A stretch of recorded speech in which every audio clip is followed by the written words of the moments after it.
Now, hopefully, in the next few minutes, we'll try and maybe get a new insight into the lovely feast or the gospel of the Transfiguration. It's a big word.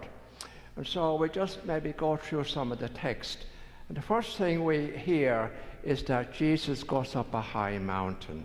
Now that always denotes in Scripture something very important about to happen, something high level, important announcement, or for example, like when Jesus went up the mountain and gave the Beatitudes. So something important is about to take place.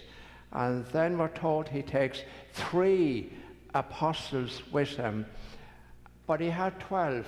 Why did he only take 3? Well, maybe the others weren't old enough to appreciate what was about to take place or about to happen.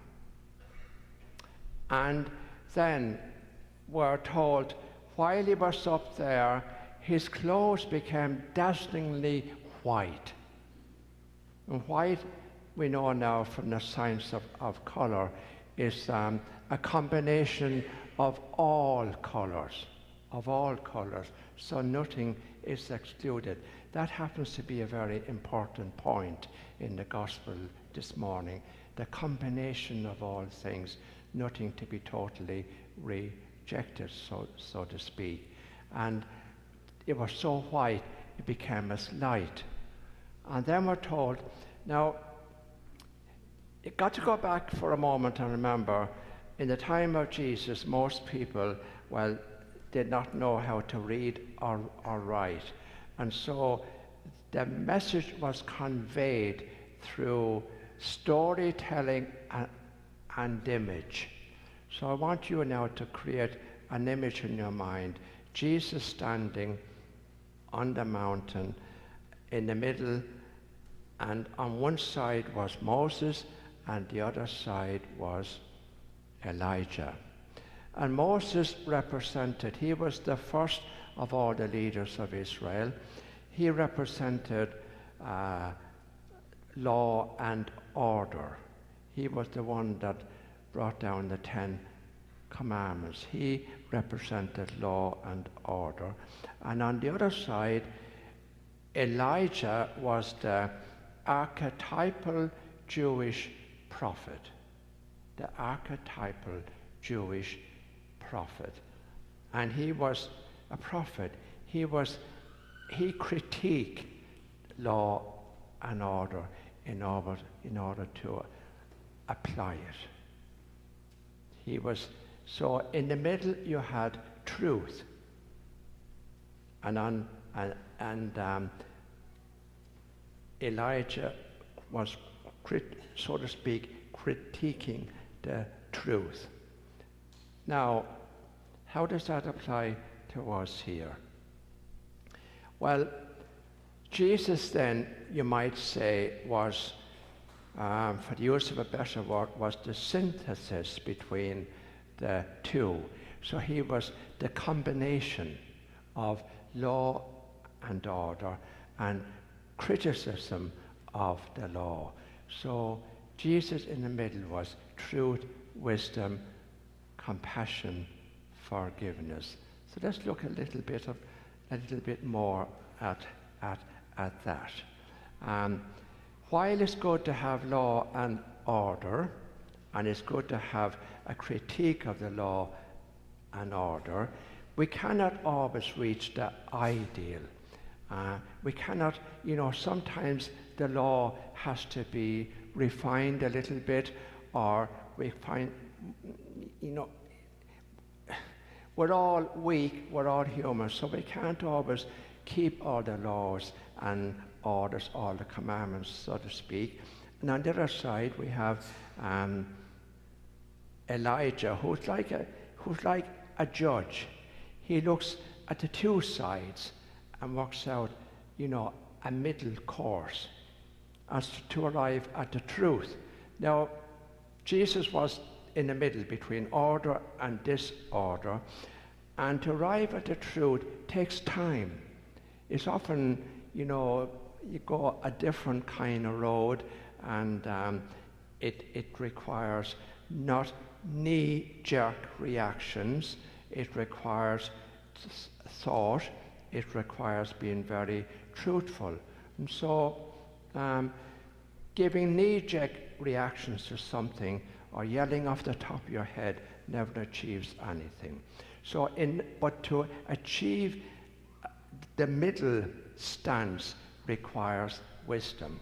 And if you can combine order and disorder and a genuine criticism of the law and order, then you're on the way to being a wise person. You're on the way to being a wise person. Now, you will find, hopefully, that as you grow older, you become wiser. And so looking at some of you here, you must be extremely wise.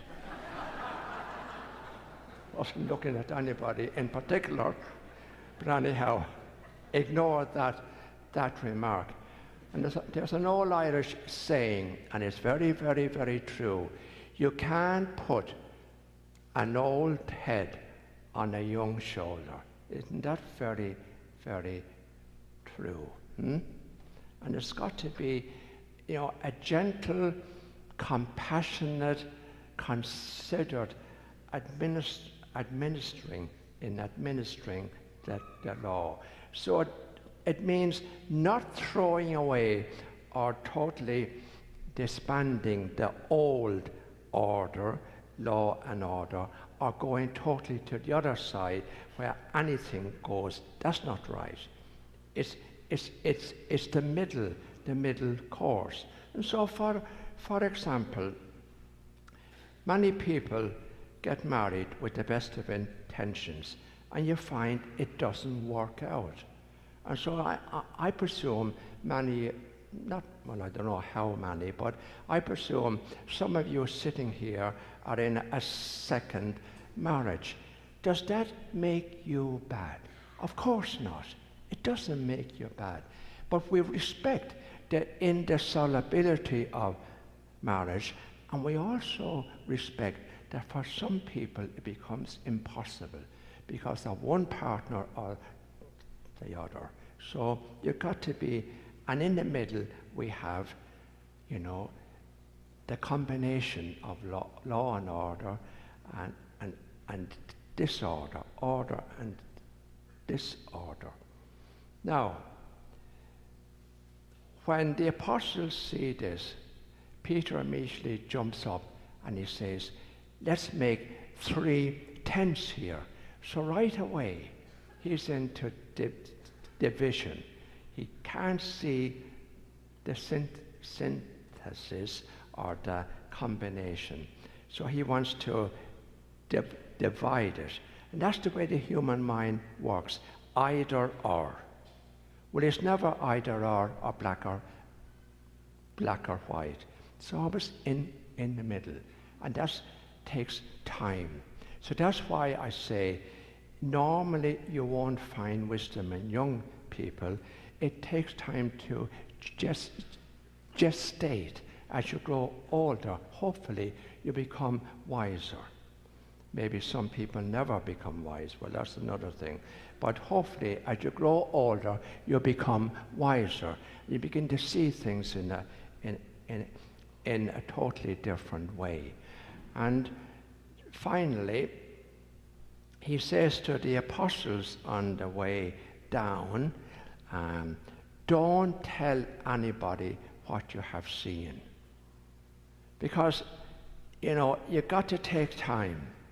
It takes time to become wise and to see. So for example, if you look at our present situation here in the country, we say look at the 2 political parties. You have the Republicans who normally respect law and order. Well, that's what they're supposed to do. And on the other hand, you have the Democrats who are the ones who critique the law and try to apply it. Now, if you're I don't know, out at dinner or you're at a cocktail party, you can quite legitimately say the Republicans are half wrong and the Democrats are half wrong. Nobody has to hold truth. And that was the way Jesus saw things. He was both and. He was never either or. Jesus was a non-dual thinker, not a dualistic thinker. Does that make sense? Either or. He was always both and. And that comes through absolutely, totally in the lovely scene of the transfiguration.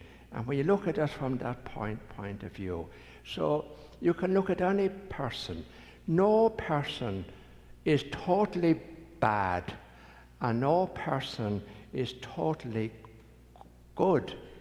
We all contain good and badness. You know that, don't you? Yeah, you do. And when you can reconcile the two, that's very important. When you can stand before God and say, look, God, it's me again. I'm not perfect, but I'm trying to do my best. And try and reconcile the two. I always say, make friends with your faults. That's a good way to approach it. Make friends with your enemies. Much better than fighting, isn't it? And the more you fight against your faults, the more power you give them. So make friends with your faults and be conscious. I'm good and bad. I'm good and bad. You think I'm very good. I'm not. I'm good and bad. And we're all the same. And when you see yourself like that, the beautiful thing is you're going to look at everybody else in a totally different way. You're not going to be so quick to judge or condemn. Isn't that a fact? Huh? It applies that way. So there's a lot to be thought about in the gospel this morning. Now, Dawn, we have a little job to do.